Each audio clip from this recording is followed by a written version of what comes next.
In this project, I will explore the use of deep and machine learning for autism spectrum disorder diagnosis using brain classification based on fMRI scans. Now, the problem is that the diagnosis of autism is a challenge, and according to the American Psychiatric Association, behavior-based tests are the standard clinical approach to diagnosing autism. Now, several research using machine and deep learning models have proved promising, and in this project, I will attempt to classify the subjects and see the accuracy score.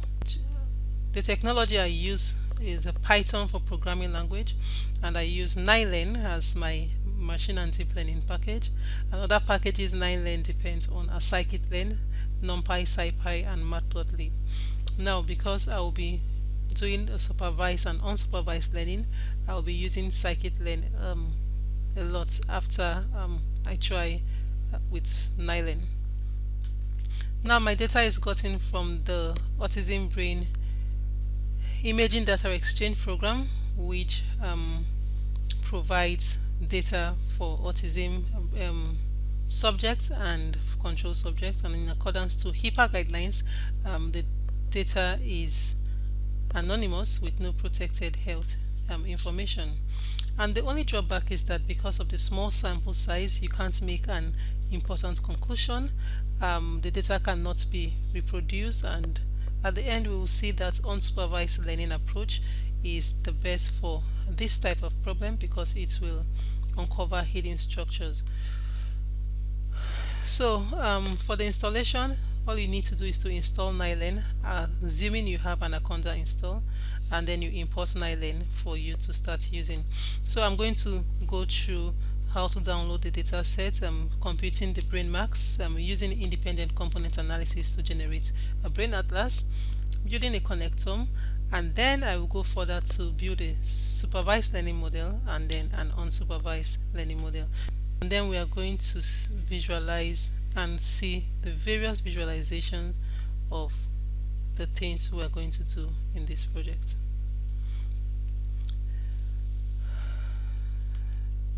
Now let's look deeper at the problem. Autism spectrum disorder is a developmental disorder that is characterized by impaired linguistic communication, cognitive and social skills.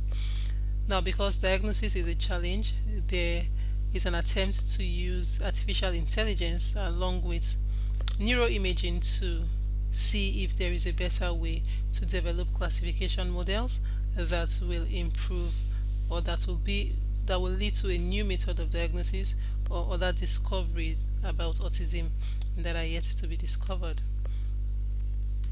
Now, for you to get started, you pip install Nylen, assuming you have Anaconda installed, and then to get started you import Nylen and all the other packages you will need. My notebook contains the definition of terms that you will encounter. For the purpose of time, I won't go through definition of terms. Now we have the basic imports of all the packages you will need. As we go on, we import more packages as we need them.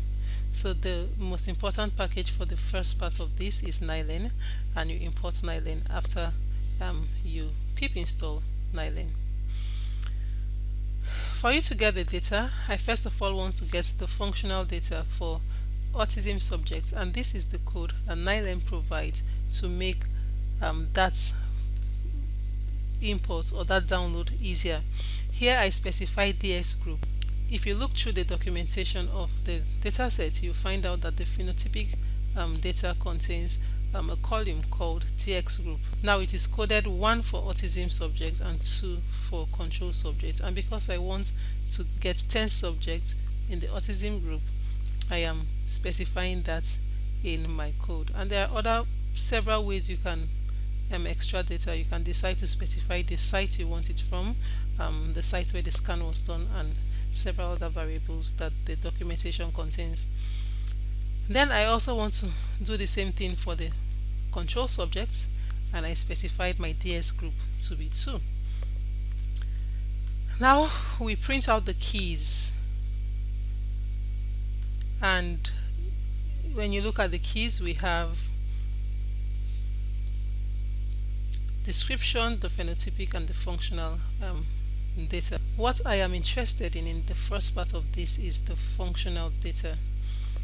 I store this functional data in a variable for the autism and also for the control, and then I try to predict the brain activation, and for this we use independent component analysis. And if we go back to the definition of independent component analysis at the beginning, you find that it is a way of analyzing functional MRI data, and Nylon contains a package called CAN-ICA, which is used for group level analysis of data.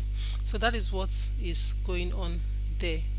We are predicting the brain activation, and then we are using this to create a default mode network. And a default mode network is the region of the brain that is active when a person is not focused on the outside world. I do the same for the control subject, and then I try to extract subject-specific time series signals from brain parcellations. And the brain parcellations are the distinct partitions in the brain that comprise multiple discontinuous but closely interacting regions. And after getting the brain parcellations, we now plot the time series of the brain. Now, a neuroscientist can actually use the time series plot for a subject to monitor the dynamics of the brain region over time. Then we look at that of the control subject and plot the same time series. And now the next thing we want to do is to extract the regions of interest from the atlas of the autism, and I specified 20 components, and I created a plot to get 67 regions from 20 components. I did the same for the control subject also. Now, for me to go on to start prediction on the dataset, I extracted more data, and this is the code to extract more data. So in total I got 871 data. Now I want to estimate the connectivity and plot a connectivity matrix. So here I created a plot of the connectivity matrix, and because I want to eliminate redundant coefficients, I use the sim2vec method of the nylon.connectome function to eliminate redundant coefficients, or to max to eliminate the redundant coefficient. Now, because of the heterogeneous nature of the data set, it is wise to cross-validate to create a balance, and so I'll use stratified cross-validation from the sklearn package. My cross-validation score is 62%, and then I try other measures like correlation, partial correlation, and tangent to get up to 68%. Now I am building a neural network to see if classification can actually be done using supervised learning, and what the accuracy or the classification score will be. I normalized the input. Now my X is my data after I eliminated the redundant coefficient. My Y is the label of the group of the subject: 1 for autism, 2 for control, and then a third label for maybe a missing group or an unknown group.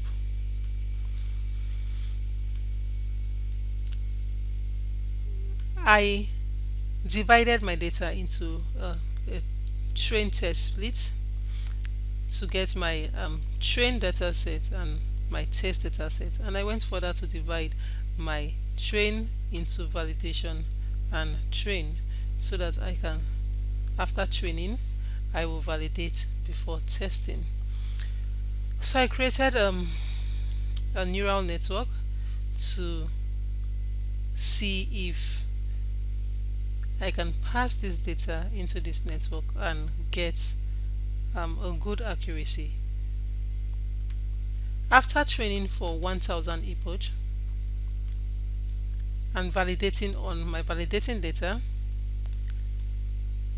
after a certain number of epoch, my accuracy score is 100%, which is a problem. Now it is a problem because of my small sample size, and that can be interpreted as the model is overfitting. Or you can also say that supervised learning is not the best approach for a problem like this. So at the end of 1000 epoch, I did an evaluation on the test dataset and got an accuracy of less than 70%. That is not good enough for the kind of results we want to get. So my accuracy is 58.86% on seen data. Plotting my training and validation loss, we can see a huge difference between the training loss and the validation loss, and we can see a huge difference between the accuracies. Because of these results, I'm going to try using unsupervised learning methods. First of all, I want to cluster the data, and I'm going to use k-means clustering. I specified my number of clusters to be 3, just randomly because of the classes of labels that I have. And then the clusters there are 3 distinct clusters, but we can see that they are intercepting at various points, and we want to get a clear cluster. So I decided to apply principal component analysis, and the clusters are clearer after the dimension has been reduced. I want to evaluate the optimal number of clusters to be sure that 3 clusters is the best for the problem. And using the silhouette method of evaluation, it seems here that 3 is the best, but it's not so clear, and so I'll try using the elbow method to find out if the optimal number of clusters is indeed 3. And we can see that there is actually a clear elbow around 3 and 4. So we will take it that 3 is the optimal number of clusters for the problem. Now, I want to now build another model, but this time I want to use naive Bayes approach because it has been proven to work better. I will reduce my data into train test splitting, but this time my X is going to be the data with PCA applied. I will use naive Bayes classifier for this, and after fitting the model, I will try prediction on the test data. Looking at the accuracy score when I evaluated on the test labels, my accuracy score is 97%, which is very good. I want to try the same on the clustered data without PCA applied, and my evaluation score is 95%, which is also impressive. Now, using unsupervised learning method, the accuracy score seems very promising, but before an important conclusion can be reached, more sample size will be needed. But overall, it proves that neuroimaging is a promising potential for reliable discoveries that will lead to a new standard of diagnosis and deeper understanding of autism spectrum disorder.